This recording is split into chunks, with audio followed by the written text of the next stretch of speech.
my first one I'm calling stable of TikTok affiliates. I was watching this guy, Oren John, who was talking about how he teaches TikTok creators. I stumbled upon this as a friend of mine was complaining about a certain problem with getting visas.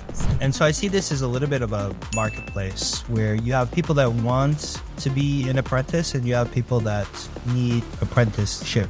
Two things happen. I saw this company called dashthis.com, and small team makes around $5 million a year simply plugging in stuff like Facebook, TikTok, and stuff like that into single dashboards.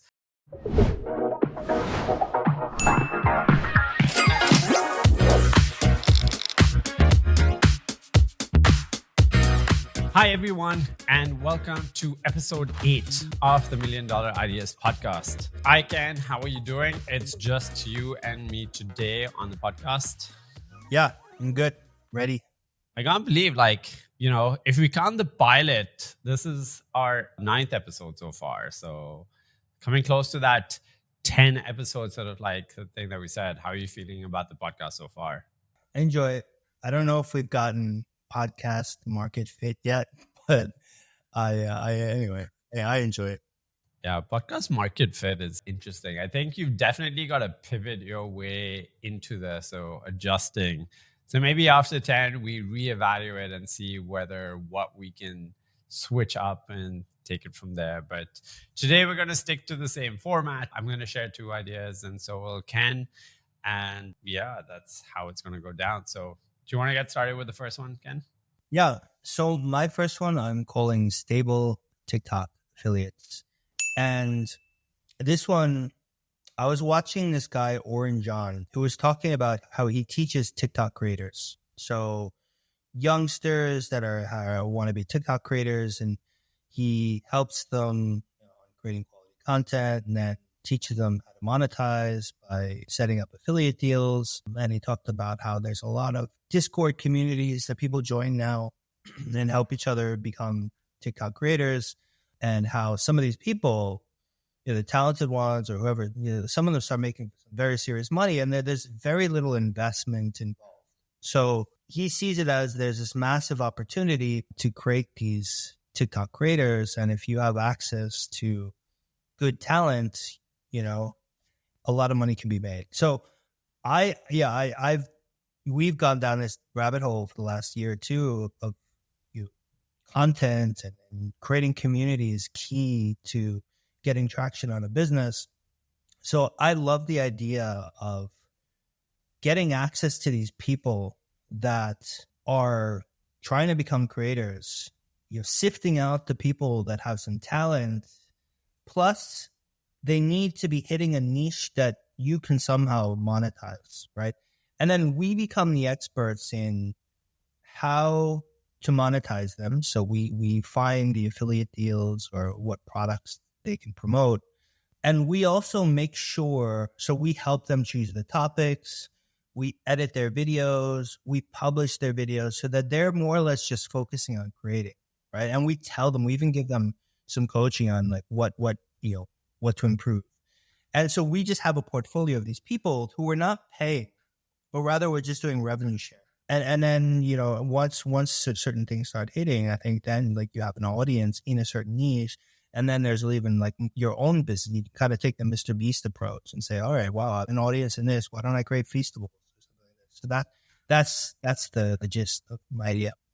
No, I think it's a huge space, like you said, and it's continuously sort of growing. This seems like, so you're imagining, so given that they don't pay to be on it, I think the hard part is perhaps discovering talent, because it sounds like a talent agency that we're wanting to start, right? So it's basically, hey, if you've ever wanted to create money from TikTok or some of these social media platforms and don't know where to start, come join our community.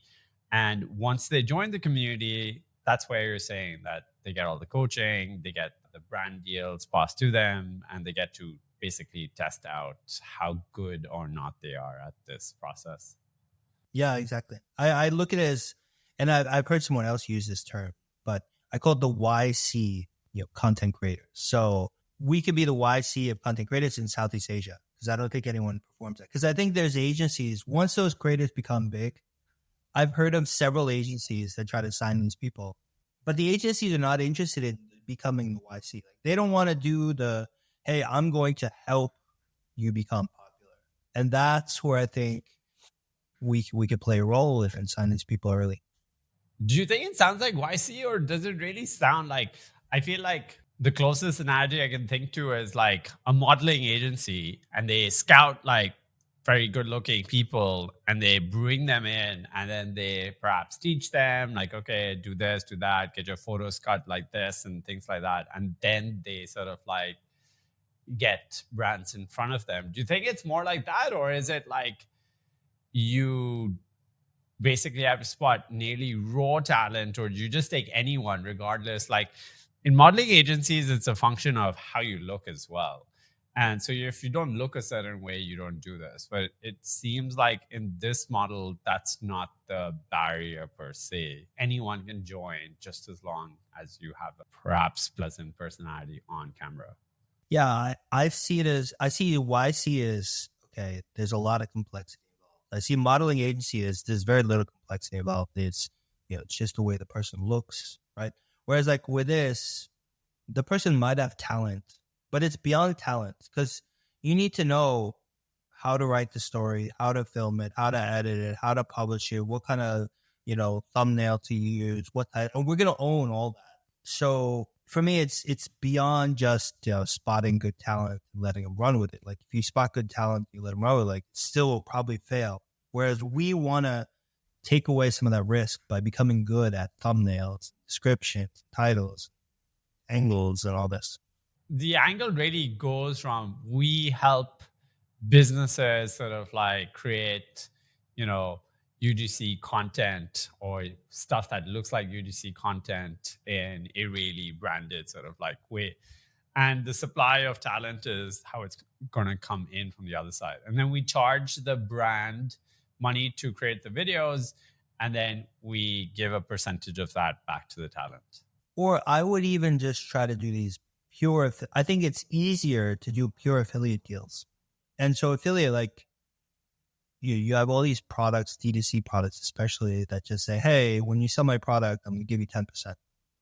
And so we try to create the channels, and we just, there's like an endless supply of these affiliate deals you can run. So I think that's the easier way to start.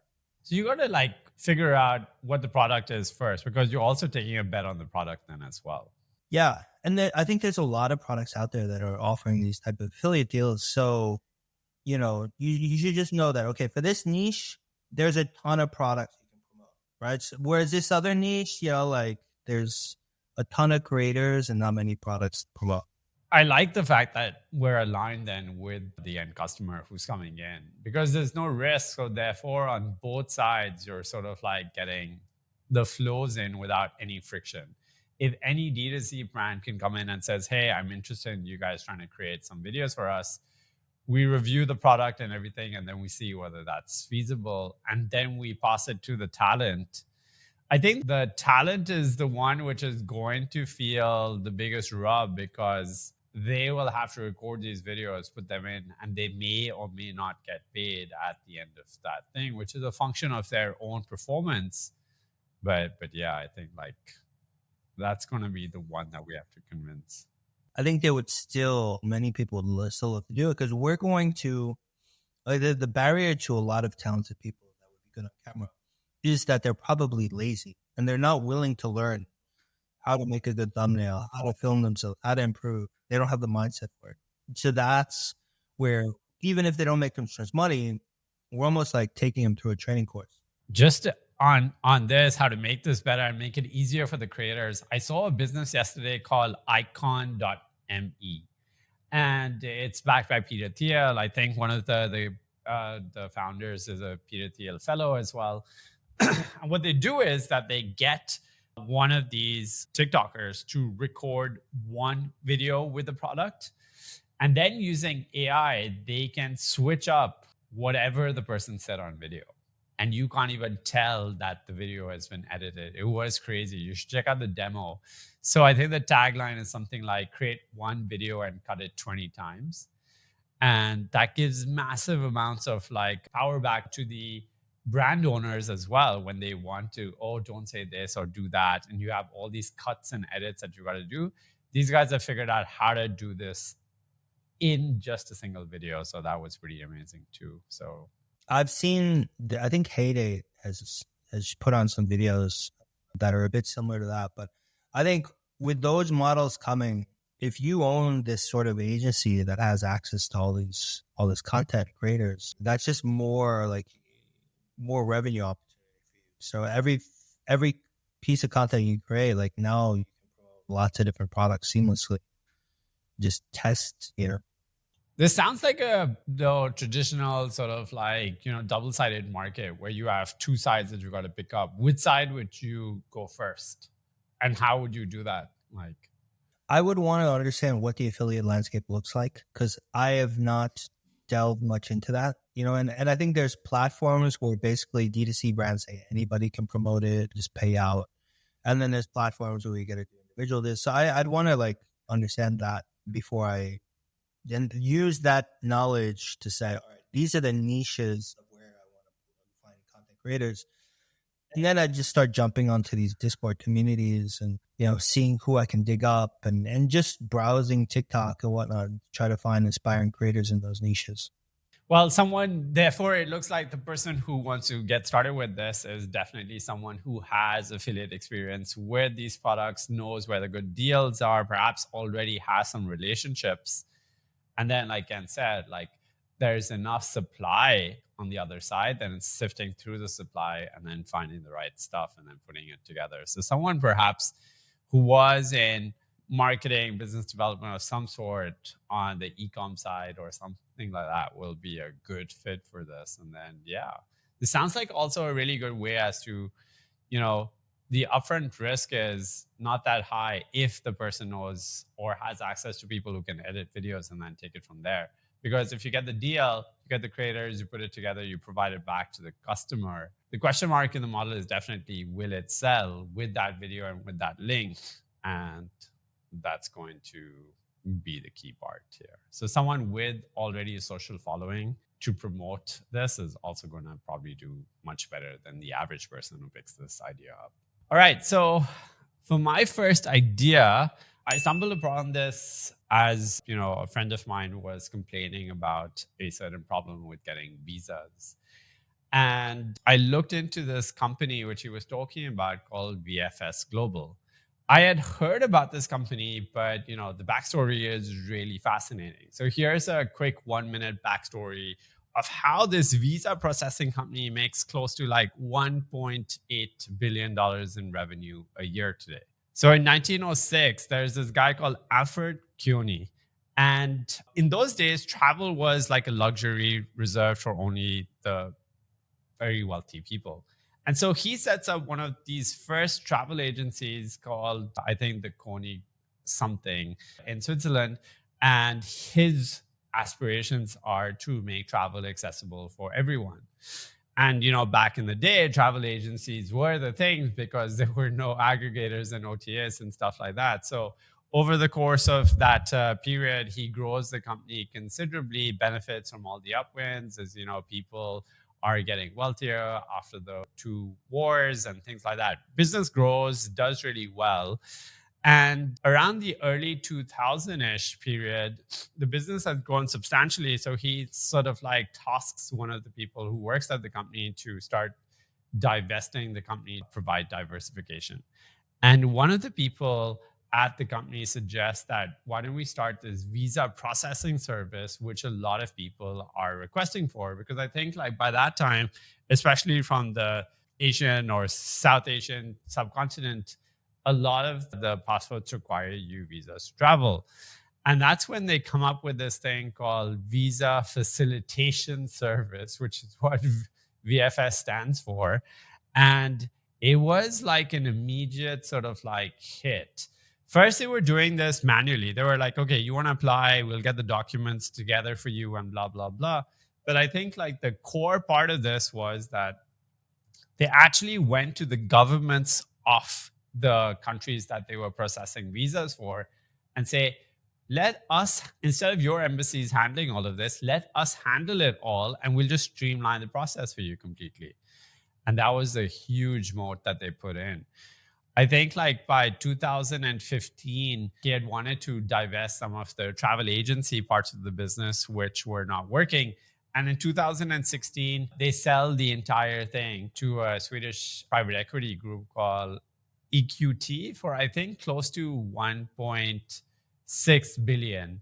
And by the way, the revenue that I told you earlier came after EQT then, over the course of the next 6 years, started to invest heavily into VFS, building out massive centers. And so today in Dubai, one of the core problems is that so many people are in Dubai from all over the world, and a lot of these people require visas. You should see these VFS centers. There are massive buildings full of people processing papers and stuff like that. So anyways, to end the story, in COVID happens, no one travels, business get hit in 2020, 2021, but it has grown massively over the courses of the years 2016 to 20. And then Blackstone buys the business for rumored somewhere close to $7 billion in 2022. And VFS today stands as a standalone. That's the only thing that they bought. And today it's doing close to this $1.8 billion in revenue a year. This business is, I think, one that Warren Buffett would love because it has these government contracts. So the moat is extremely difficult to break for someone who wants to come up with a competitor. And they just have a lock on this thing. And so I was like talking to him and I was trying to figure out like how these people are making money. And remember in the story when I told you they started off with just processing the documents for people manually. And I think that's something that they now charge a lot of money for. So basically you go to them, you apply, then you go, and then there's upsell, upsell, upsell, upsell. And so my friend was really complaining that, I just spent X amount of money. And as usual, I'm like, wait, why did you spend all this money? So my idea of VerifyVisa, what it would purely do is that if someone wants to, let's say that I would specifically, let's say, focus on South, even I would go as deep as remote contractors from South Asia who want to get visit visas to, I don't know, Europe and America and Canada. I would be almost like a VFS partner, and I would provide like, oh, so you want to go to Australia? Here are all the docs you need, because by the way, finding out what docs you need and blah, blah, blah is a pain in the butt. And so I would tell them, here's it. It's $49 for, us to AI sort of like review your application, and $99 to actually get you onto the call with someone to quickly review all your docs, and then tell you even how to upload them and optimize your VFS experience. And my friend was like, hey, do you know anyone who's doing this right now? Because I need this right now. And so that's a service. I think there's a massive latent need over here. And it's going to grow larger because as more and more people become more affluent, I don't know how these embassies are going to take this load, which it's already breaking under. And today in Dubai, if you want to get like a Schengen visa for Europe, the dates to get an appointment to submit your documents can be months out. So you book now for an appointment that you get like months later. So it's absolutely ridiculous. And it just shows that there is some inefficiencies in the system. And that's the idea of VerifyVisa. I think that you don't need too many people to also make this a very profitable business. And yeah, that was my quick story today as well with the idea, which I thought was interesting. One clarification.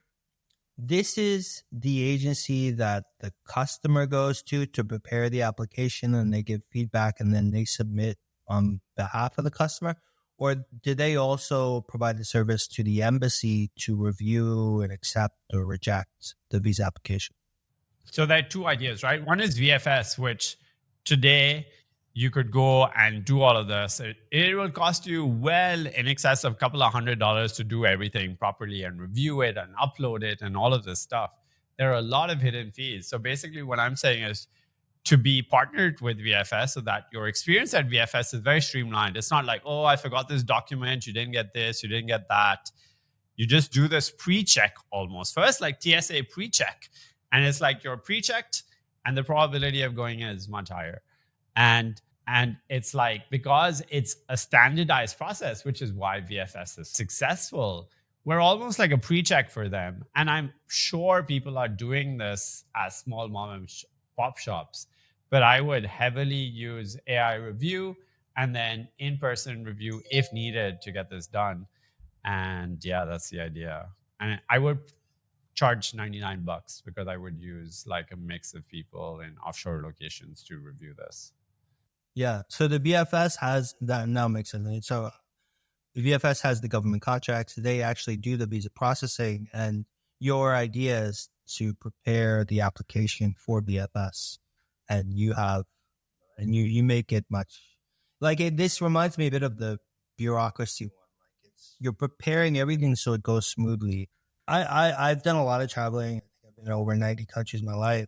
So I've done a lot of visa stuff over the years, and like I'm always surprised by some of the people I'm dealing with to do, especially like Russia, a place like this. Like some of the characters you deal with as you try to apply for a visa are like very shady. So I think I've seen that there's a lot of small businesses that do something similar to this, and they prepare your application, and they're very small and professional. So I really like the idea of providing an agency that they collect everything, they review it, they're using some offshore staff, handle some of the manual parts, and then they can submit. You know, sometimes they can jump, they have access to speed it through the process, which people want to pay for. And how much you should pay. For example, if you take the Thai visa, right? So the Thai visa, to get it through, again, a lot of the embassies have figured out like, okay, we don't want to deal with this. But I don't think Thailand has a deal with VFS right now. Thailand has a deal with a whole bunch of travel agencies. And so basically what they do is that because I'm sure VFS is charging a considerable premium for processing all of this for you, a lot of countries are like, I'm not paying VFS. So they go to travel agencies to get this done. So if they open a travel agencies, or you need a travel agency license to get this, you could actually, for certain countries, then progress this idea into no, we can process for these countries. And a lot of travel agencies, as you know, this is like a legacy business, which I don't know. Like I thought it was going to die, but it doesn't die, but it's not going, I think travel agencies may survive only on corporate travel after a while, because I think until someone figures that out as well. But it's a place which has a lot of inefficiencies in it. And I think that's where you want to go. It's not the fun space to go in, but people need to travel. And it's a pain point, which is high pain. So if someone wants to do this or explore this, this is definitely a business that I would back as well. Yeah. And I would just add that there's many types of visas. So yeah, you're just talking about the travel visa, but there's the work and the education visa and this and the other thing. And the qualifications, a lot of those are even a lot harder. And those are the ones that some of these agencies get the really good money for. So I think there's a lot of breadth to this. Yeah. And when you can see a model of the leading company in the space making billions of dollars in revenue, right? And I would imagine that it is an extremely profitable business, because essentially, you would invest in software and a lot of people, but yeah, the markups will be, because I'm earning from both sides. I'm taking money from the customer to process this stuff, and I'm charging the embassy a fee per visa processed. Like the agencies I've seen connect to this, even the one I've used in Thailand, I would say that they're involved in some corruption, right? Because what they're doing is they're getting these visas that are, because Thailand has this legacy of kind of bogus visas that are being done by these agencies, and they're passing because that agent has a relationship with someone in immigration. And so they're kind of doing a very loose eye on this stuff. So that's the only thing I would be a little bit wary of, is you probably, it's a slippery slope there. Right. And at least then we can clearly differentiate ourselves from that, right? We'd be that's not, or why is this fee higher than that person's fee? When there's a rack rate for a certain visa, or thing like that. Like you're like, this is the fee. Like if that person is charging you more for this or less for this, then I would be suspect. But the populations in just these sort of Southeast Asian countries and South Asian countries, you're talking about billions of people. And like you said, I didn't even touch on work and education, which is a very large part of this business as well. So you could really expand this out. It's not the most sexiest of businesses for sure, visa processing and things like that. But I think it reminds me about like just a small tangent and then we'll move to the next one. It reminds me of the current strike happening in the US for the container stuff and all the ILA and stuff like that. There was a video showing how they're doing it versus how the Chinese are doing it. And the other process is completely automated, right? You have these Chinese individuals sitting in rooms controlling trains and autonomous vehicles. And in America, everyone's doing it manually. And what they're proposing in their union strike is that there will be no automation of the ports. And it's just crazy how legacy businesses hold on so tightly. But ultimately, automation will make its way through and it will be messy in the middle. But yeah. Yeah, I've been involved with a few port things. The money some people make involved in these ports is crazy. I read the craziest thing. Like as soon as a crane touches a container, there's something called a touch charge. And they charge a huge fee for that. So basically in the US, to reduce touch charges, they're not using as many cranes and loading them up and damaging the roads, because they're like, we'll damage the roads instead of doing this other thing because, it's cheaper. And it just boggles my mind as to, again, bureaucracy playing out over here and resistance to change. Yeah, and I think because of all this, like, I think a lot of ports have relationships to mob because it's such a protected high margin business, related to smuggling. Yeah.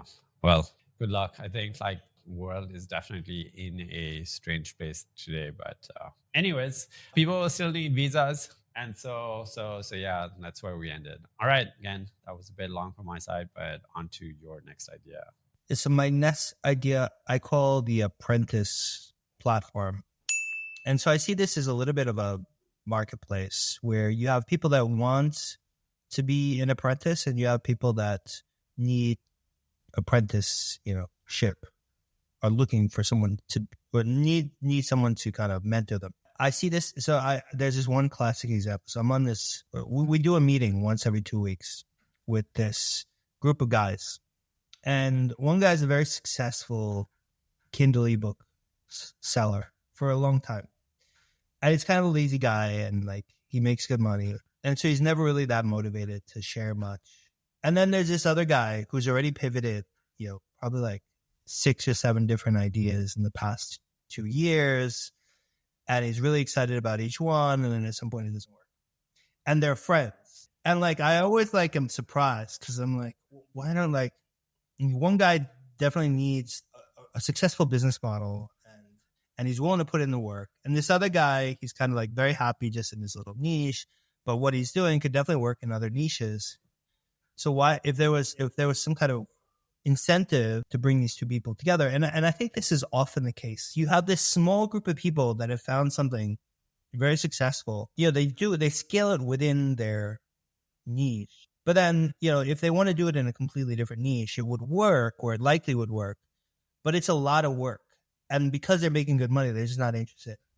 And so this is where I think you could provide value by connecting these people on some kind of platform and then, trying to charge some kind of fee for that. So that's the idea. Well, I'm a huge fan of apprenticeship.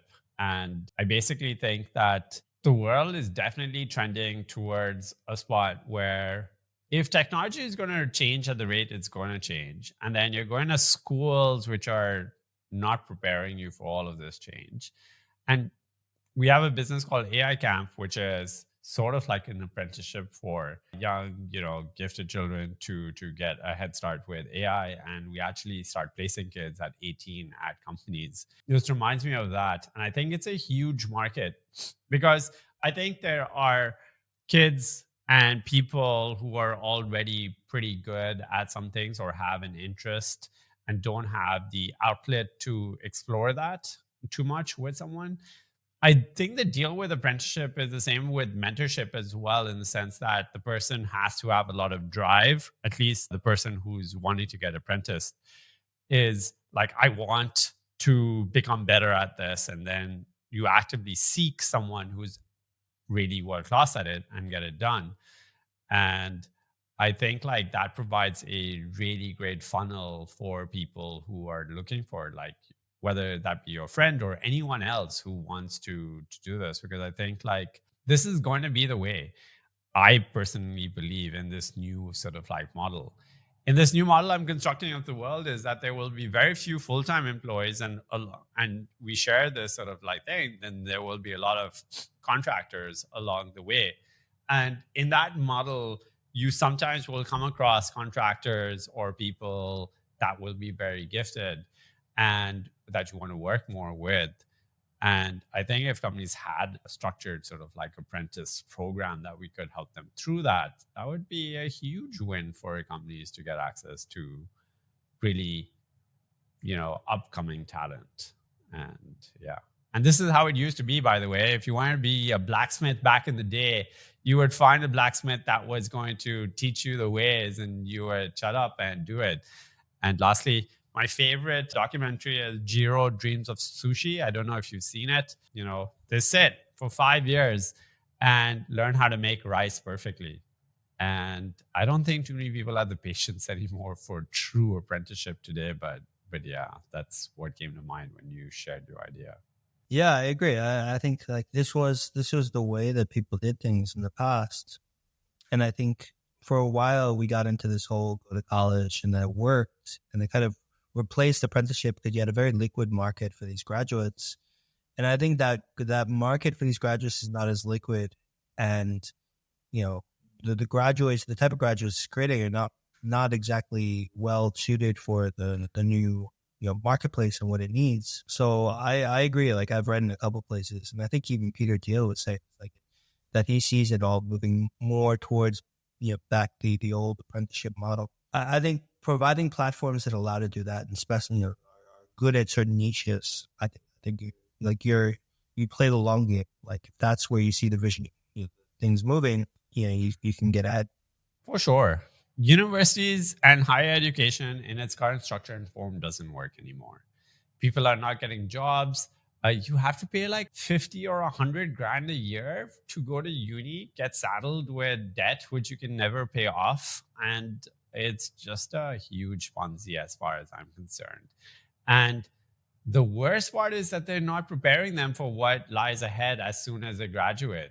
And then you have these grandiose ideas as to all the things that you've learned and think you're ready when you are not ready at all. And I think it's chicken and egg then, right? Then I can't apprentice anymore, because if I have like a $800 or $1,000 payment that I have to make every month for my school, like how am I supposed to apprentice and get this done? And it's almost like these invisible handcuffs that get put on, because you get saddled with debt that you don't understand, that you can't pay off, and then you're just stuck in this trap. And I think the key is going upstream, like a lot earlier in the cycle, and like 15, 16-year-olds, and sort of like you're there, you can make like hopefully a little more, you can take a lot more risk. I think like it becomes much harder for people even when they're 22. If you're 22 and you have debt, like I think like you start to think differently, and I think that's when the whole system just breaks down. And then those privileged to not have the debt might have more entitlement, and then that's also counter, I feel, for apprenticeship. Yeah, I agree. And I think I feel almost like I was brainwashed successfully by the system, and that many people of my generation were, and the generation or two after. I was Gen X. I graduated high school in 95, and I came out thinking, oh, wow, I got into an Ivy League school. All my, classmates didn't. They're going to go into these local small businesses and they're fucked.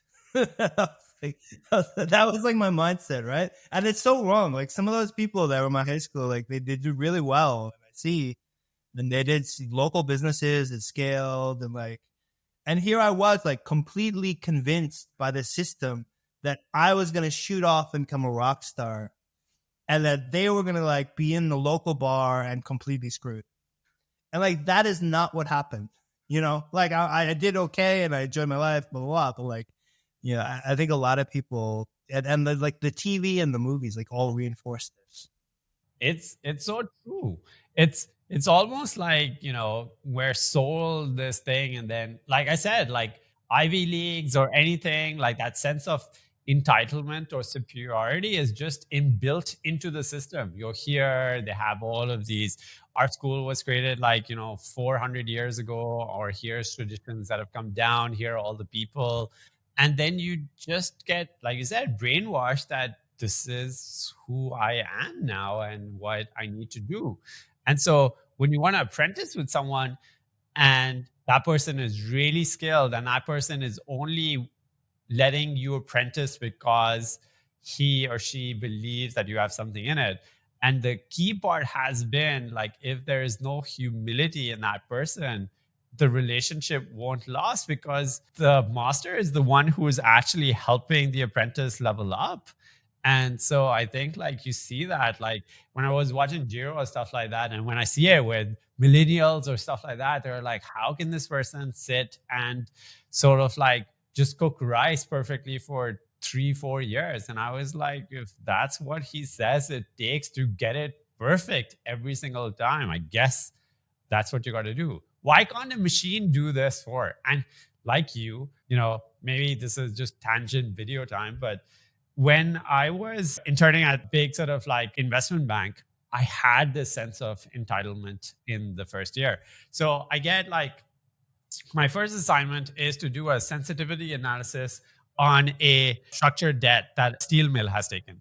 So back in those days, they were like, here are 10 years of reports, annual reports, plug in the numbers into Excel and then run this and give me the sheet. And I turned to him and says, can't we get someone else to fill this out? Is there no way to do this? And my boss was like, no, this is what you have to do. And at that time, I got fired within 2 weeks of that internship because I was asking too many questions. But looking back, there was no humility. I did not want to learn, right? Like I was looking for the shortcuts, and I think I was not going to be a good apprentice. And so for someone who wants to really push down this path, it just shows how much I think humility and openness to what you want to do and achieve in life is really important. Yeah. I agree. One last thought I had on this. A very good depiction of this. When I graduated college and I was in a fraternity, a lot of the guys graduate, and we all kind of like, I see them on LinkedIn, I stay in touch with some. But there's almost nobody I'm jealous of. Like they all went on and did corporate stuff, working for other people. And it's the people that I knew at other points in my life that didn't have the privileged backgrounds or education that are really happy, killing it in life, scaling their own business. Yeah, I think this new generation is going to grow up with a very different mindset. All right. So coming down to the last idea, I'll make this one quick. Two things happen. I saw this company called dashthis.com, and a small team makes around $5 million a year simply plugging in stuff like Facebook, TikTok, and stuff like that into single dashboards, creating marketing dashboards for marketing agencies, which then they can perhaps produce for their clients and things like that. So they have a rolling sort of like structure. It starts at 99 or 149 and then moves up. And then the other thing is that I have a portfolio company which sort of like built out this really nice analytics interface in simply a week using this V0 and cursor and stuff like that, stuff that everyone is talking about. And I was like, this is a huge opportunity, not only if you want to get into the space where the hard part in this business is getting the data integrations directly from Facebook and stuff like that, TikTok, and all the channels that you want to track is the hardest part. But the ability now to create components and dashboards seamlessly is, yeah, I don't think dashboards exist. So in the idea, which I'm calling AI Dash, essentially you have a store, you plug in the store and the API keys, you give it to it. And then there's an AI agent, which you ask it, like, excuse me, I would like dashboards every day on these sort of like numbers and get it done, and weekly and this and that. And then you don't need to log in, you don't need to fiddle with a chart. It will just produce the work for you and send it. And I think like you can charge a tenth of what these dashboarding services are charging because there are no humans involved anymore. And I personally believe someone who has deep knowledge about like digital agencies serving these customers, producing these reports, is the perfect person to either partner with someone who can build this out or to do it themselves with purely AI agents. And I think you sign up a lot of companies. I think like if you scale anywhere from 99 to $1,000 a month, but if that's what they're scaling at. So if we cap it off at 199 or 299 a month, I think you need simply like 300 customers to make $1 million a year.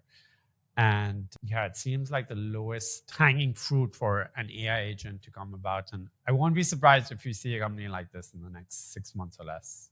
Not too long ago, I set up like some dashboards. Some of it's on marketing, sales, like their idea. I think a lot of companies want to have like all their dashboards for all the different parts of the business and workplace. And so they use a platform like Tableau or Looker or something. They pull all the data. And this ends up being an extremely expensive exercise. Like we were using make.com, but other people do more. So how do you pull the data in on a regular basis? And then some of these flows fail and you're paying a lot of money to fix and maintain this. And it's a lot of infrastructure and you're not using best practice. And I think all this AI stuff is going to completely disrupt this. And if you can provide it in a service where, certain standardized things like your social media spend or marketing, like that's all there, I think it's a ton of value. And I think that lots of businesses struggle with this. And, sometimes they try to solve it by just buying a SaaS that does a little bit of it. But then I've seen companies do that. And the more diverse their business becomes, like they've got these dashboards for different things in different SaaS. Whereas the really good companies, they centralize it all, in a single place. So I think as AI gets better at this, I think the solution is going to look a lot easier and less expensive through AI. Yeah, I've seen people use stuff like Clarity and, like you said, Tableau, and these things cost a lot of money when you have to deploy them. And the whole deal is, when I think about like why you need a dashboard, is because you have a certain question or you want to find a trend or something like that. And I think like I saw Dharmesh do this because I think at HubSpot he sees the thing coming, and which is why he's launched a whole bunch of businesses around agents. But he's actually experimenting with putting a LLM type chat box on top of your CRM also, and then just interacting with it. Or how many leads did I get this month? Chart this right now. And the fact that you have like a set dashboard or things like that, you can save them. You can probably save views and things like that and say, okay, this view has been saved. Email me this every week at this time. And that's it. I just tell someone, like I would tell an associate on my team to do that. I would now pay someone $299 to give me an agent that would give me the same functionality. And in this world, there are no more associates left if AI agents continue to level up. And then the idea prior to this becomes even more important, because in an agent forum where you want to understand why the director wants a certain view of the data and why did you pull these charts up? Like, yeah, you got to get Apprentice now because he or she is already getting everything that they wanted for $299 a month. And where is this 22-year-old supposed to go now? So yeah. Yeah. I've seen Dharmesh. I think he's ex-CTO or co-founder, and he set up all these AI agents and they do all these crazy things. Yeah, I think it's moving that way more and more. Like as a HubSpot user for one of the clients, I could totally see the need for this. We're still using freelancers to put together all these different dashboards, but I think we're getting closer to where I can just write a prompt. There's so many things, especially like if you're doing sales CRM, there's so many things that you want to know and you're tracking badly and therefore you're not maintaining that process among the sales team well. Yeah, totally see the need. All right. So to wrap up, we started off the video with an idea about creating an agency almost of like TikTok creators and sort of like connecting them with D2C brands and running affiliates through them and actually building business around that. We went after that to VerifyVisa, which was partner to VFS Global. So if you don't know what that is, like rewind back and check that out. But it's basically a facilitation service for people specifically in South Asia and maybe Southeast Asia for certain type of travel visas. Then we went to Ken's third idea, which we spoke a lot about, which was around Apprentice and a platform to get Apprentice to sign up and connect them with people who excel at their craft. And then we spoke a lot about education in that segment. So if you're interested, that's over there. And then we closed off with an idea called AI Dash, which is essentially AI agents to help digital marketing agency owners to generate social data or any data that they have with an agent instead of actually going and building a dashboard. So that was a wrap. Nice spread of ideas. Again, Ken, thanks a lot for just bringing the ideas. And I enjoyed our banter in the middle as well. So if you're watching this episode and you enjoyed that too, and you want to hear more about like Ken and I talk about future of work and how some of this sort of like plays out, drop a comment below. If you are watching this on YouTube, please subscribe and leave us comments as to how we can improve this. And until next week, all the very best.